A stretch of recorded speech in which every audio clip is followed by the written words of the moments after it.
পাকিস্তানের করাচি থেকে পণ্য নিয়ে জাহাজ আবারও চট্টগ্রাম বন্দরে আসছে।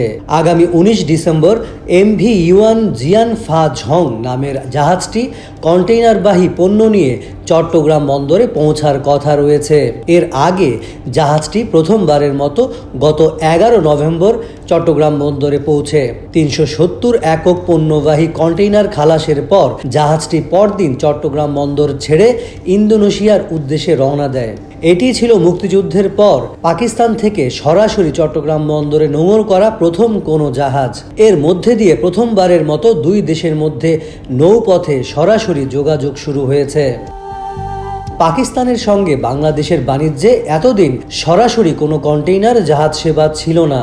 দুই দেশের বাণিজ্যও বিলিয়ন ডলারের কম। তবে সরকারের পট পরিবর্তনের পর হঠাৎ করেই পাকিস্তানের করাচি বন্দরের সঙ্গে বাংলাদেশের চট্টগ্রাম বন্দরের কন্টেইনার জাহাজ পরিষেবা চালু নিয়ে আগ্রহ তৈরি হয়েছে।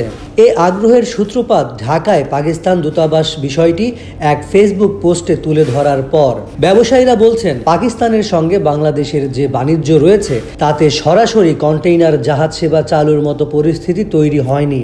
জাতীয় রাজস্ব বোর্ড এনবিআর জানাচ্ছে, গত অর্থ বছরে পাকিস্তান থেকে আমদানি হয়েছে 74 কোটি 45 লাখ ডলারের পণ্য।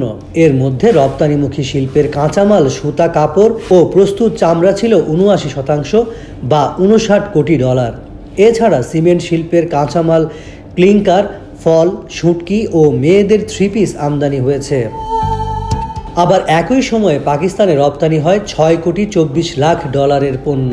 রপ্তানির তালিকায় রয়েছে কাঁচা পাট, ওষুধ, হাইড্রোজেন পারঅক্সাইড, চা ও তৈরি পোশাক। গত অর্থ বছরে পাকিস্তান থেকে মোট আমদানি পণ্যের পরিমাণ ছিল 16 লাখ টন। এর মধ্যে কন্টেইনারে আনা হয় এমন পণ্যের পরিমাণ ছিল 3 লাখ টনের কম। শিপিং ব্যবসায়ীরা বলছেন, পাকিস্তান থেকে মাসে সর্বোচ্চ 1 থেকে 1.5 হাজারের বেশি কন্টেইনারে পণ্য আমদানি হয় না, যা দিয়ে একটি জাহাজ সেবা চালু করা যাবে। বাংলাদেশ ব্যাংকের হিসাবে আমদানি ব্যয়ের দিক থেকে পাকিস্তানের সঙ্গে সবচেয়ে বেশি বাণিজ্য ছিল 2021-22 অর্থ বছরে। সে সময় পাকিস্তান থেকে পণ্য আমদানি ব্যয় ছিল 80 কোটি ডলার। এখন বাণিজ্য কমলেও কেন সরাসরি জাহাজ সেবা চালু হলো? এ প্রশ্নে ব্যবসায়ীরা জানান, 5 আগস্ট রাজনৈতিক পট পরিবর্তনের পর পাকিস্তানের সঙ্গে পণ্য আমদানিতে কড়াকড়ি শিথিল করা হয়েছে। আগে দেশটির পণ্য চট্টগ্রাম বন্দরে পৌঁছানোর পর শতভাগ কায়িক পরীক্ষা করা হতো। গত 29 আগস্ট এই প্রজ্ঞাপনে এনবিআর তা তুলে নিয়েছে।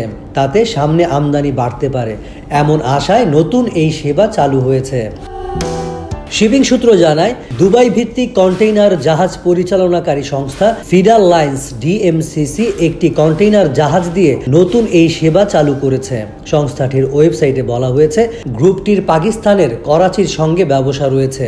বাংলাদেশে কর্ণফুলী লিমিটেডের সহযোগী প্রতিষ্ঠানে রিজেন্সি লাইন্স লিমিটেড এই সংস্থার বাংলাদেশে স্থানীয় প্রতিনিধি হিসেবে যুক্ত হয়েছে। এটি আওয়ামী লীগের সাবেক মন্ত্রী সাবের হোসেন চৌধুরীর পারিবারিক প্রতিষ্ঠান।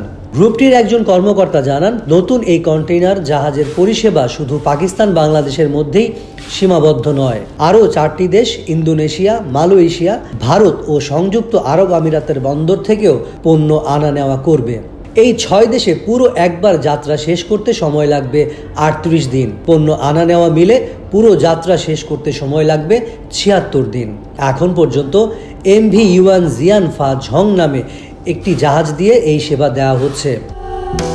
এমভি ইউয়ান জিয়ান ফা ঝং জাহাজটিতে করে চট্টগ্রাম বন্দরে আমদানি হয়েছে 370 একক কন্টেইনার। চট্টগ্রাম বন্দর থেকে নেওয়া হয়েছে 289 একক কন্টেইনার। এর মধ্যে পণ্যবাহী কন্টেইনার ছিল 1টি, বাকিগুলো সব খালি কন্টেইনার। তবে পাকিস্তান থেকে কি পণ্য এসেছে তার বিস্তারিত জানা যায়নি।